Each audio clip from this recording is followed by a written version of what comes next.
love the channel and find it useful in becoming a happy retiree. Subscribe today. Tony joins us from Athens on Money Matters. Tony, good morning. What's going on, man? Yes, hi, Wes. Hi there. This is Tony. Yeah, Tony. I'm 66 years old, and I've got over $1 million in company stock, and it's all blue chips. And I'm looking at. I know I lost over 100,000 when the stock started to drop. So what I'm looking at is diversifying, and I have investment options that I can go to.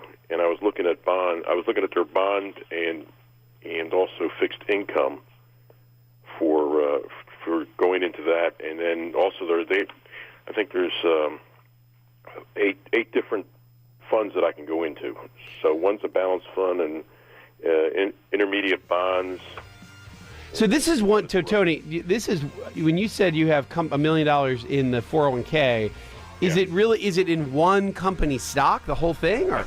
Yes. Oh, it's just in one company. Wow. That's, when you own a whole lot in one stock, one of the most folks will know that a conventional wisdom is that you never want to have more than 10% of your portfolio in one stock. And the obvious reason is that one particular stock carries a whole lot more risk than a whole basket of stocks or a diversified mix of stocks. We all know that. That's kind of 101. And one small problem, one accounting irregularity, one, let's call it fly in the stew, if you will, can really wreak havoc on a particular company. And if you've got $500,000 in one company or $1 million in one company, you can lose a fortune almost overnight, right? And that's why we know to diversify. But Tony, on the other side of that, I have seen there's only a few ways to get really wealthy. One is to make a ton of money every year, or have a huge income, or sell a business for millions of dollars, or win the lottery, which most people never do. Or save diligently from an early age and have that money begin to compound over time. That's probably the most common way I've seen people build wealth. And then there is this, let's say it's second or third place on that list. How do you get wealthy? You find one or two really good companies and you ride that horse for a couple of decades. And so it's a little bit, it goes against saying, oh, don't have any more than 10% in one company. Well, I've seen a lot of folks get wealthy finding one good company and riding it for 20 and 30 and 40 years. And I still have clients to this day. Apple is an example. Johnson & Johnson is a company that's built great wealth over many decades. And if you're in a family, let's say, that had Johnson & Johnson, back in the 30s or 40s, it might be worth $50, $60, $80 million today if you held. But the inherent risk, it goes back to, and Tony, you have all of this. Is this after? I assume this is inside the company 401k, or is it outside of the 401k in some sort of deferred compensation? It's inside. So there's no tax implication for you to sell the company stock. Is that correct? Correct.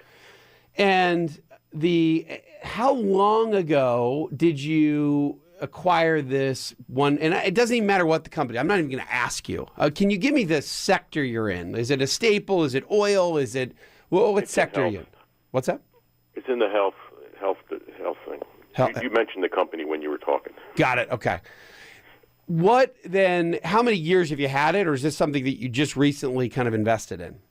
No, I started investing back in the early 90s in it, and then about somewhere around 95 or so, the stock went down very low, and a friend and I were both in this, and we were talking about just going straight into the stock, so stock only, because it was so low and everything else we were in was bad. So I put all my money into the stock, and then I just let it go. And it, up till this date, it went up to $148 a share from a purchase price around $35 to $40 a share.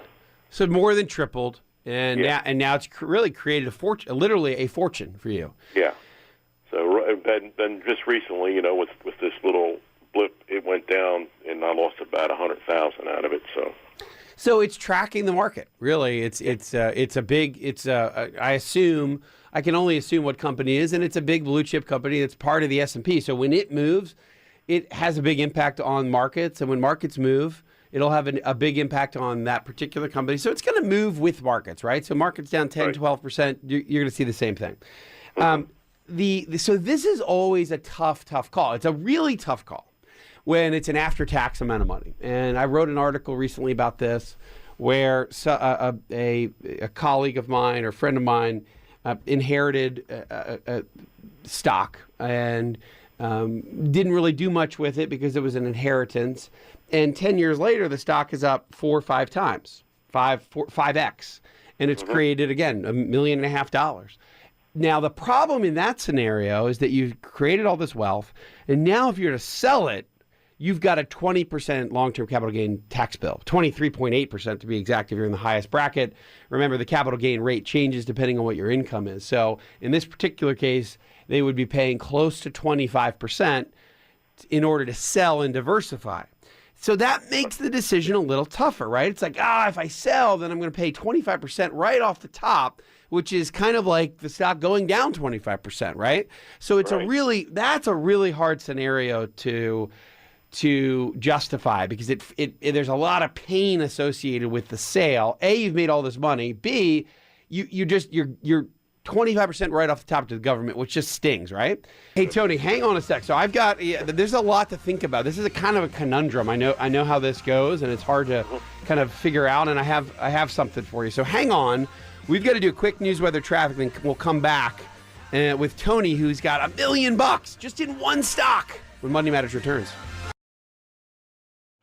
Hi, I'm Wes Moss, and thanks for taking a minute to hear about what's so different about my new book, You Can Retire Sooner Than You Think. So unlike other retirement books, this book will give you a step-by-step guide, whether you're in your 20s or 30s or 40s or 50s, to learn from what these successful and happy retirees did to get there. I hope you enjoy the book, but more importantly, I know that it'll help you retire sooner than you think.